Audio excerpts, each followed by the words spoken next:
Jesus took himself and wrapped himself in flesh, was born. Natural childbirth, flesh and bone.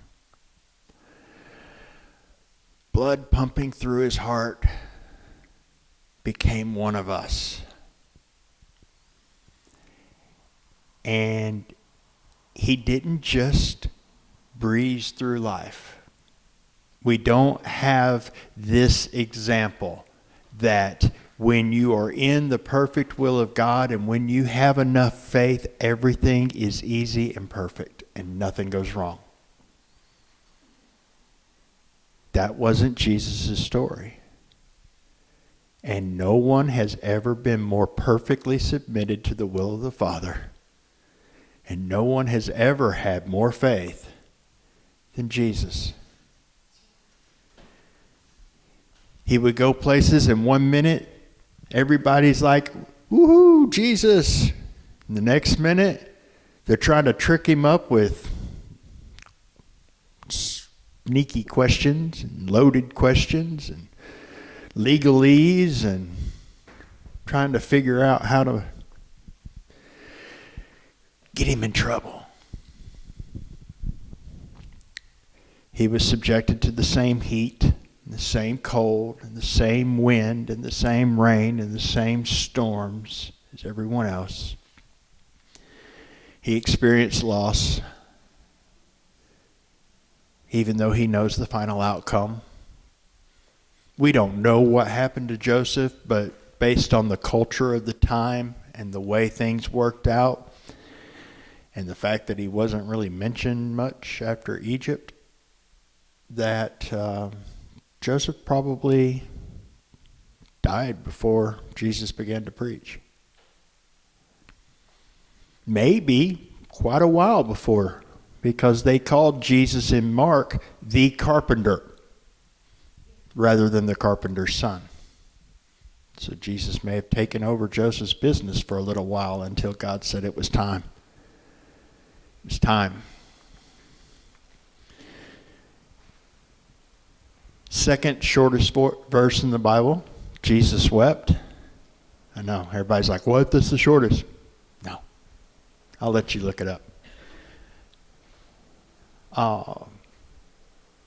The tomb of Lazarus. Jesus knew that like in minutes he was about to say, Lazarus, come forth.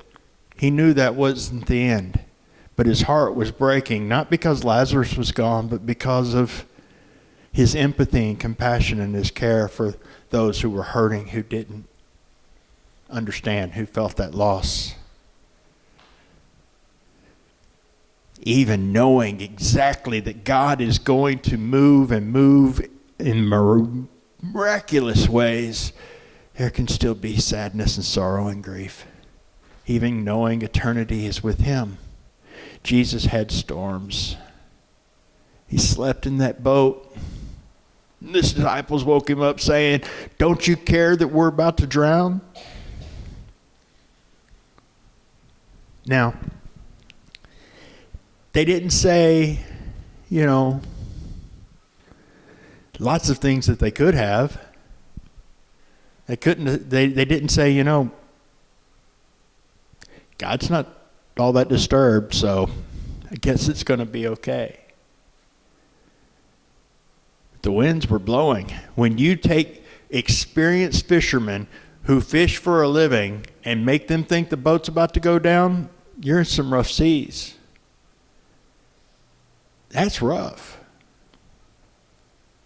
How do you sleep through that? Well, first off, you minister a lot because it's totally exhausting. And then you are so at rest in the will of the Father and trusting him that the storm doesn't scare you anymore, even if the boat goes down.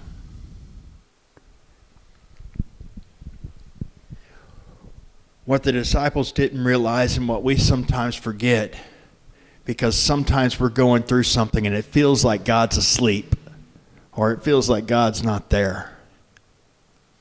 Maybe you can hold on to that. I will never leave you nor forsake you. Okay, Jesus is here, but he seems not to be paying attention. We, like the disciples, say, Jesus, don't you care? Wake up, I'm drowning.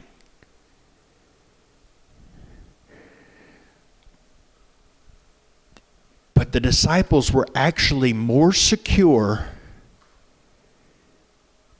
in arresting Jesus. In a Jesus who wasn't stressed out about the storm and wasn't actually even, before the storm was calmed, they were still more secure in that than in anything they could have done with the boat.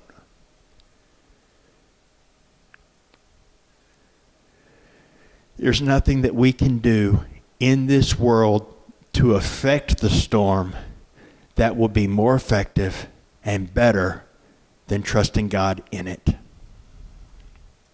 Letting him have it. Jesus went to the cross on our behalf. It's more than just forgiveness. He gave us his righteousness. He made us joint heirs. We were adopted into God's family because of what he did on that cross.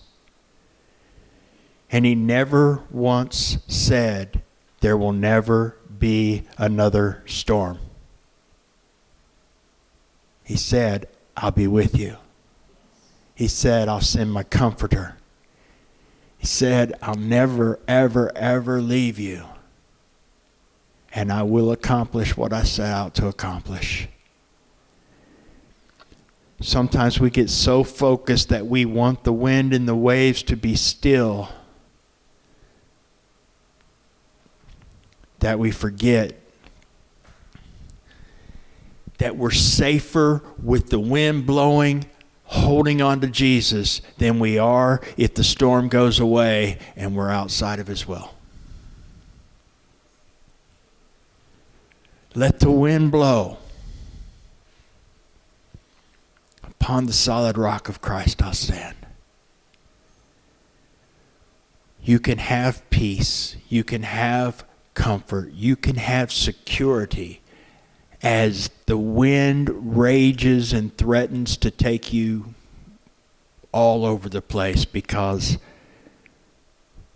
he is our rock. He is our refuge. He is a firm foundation that the wind can't shake you from, even if it feels like it might.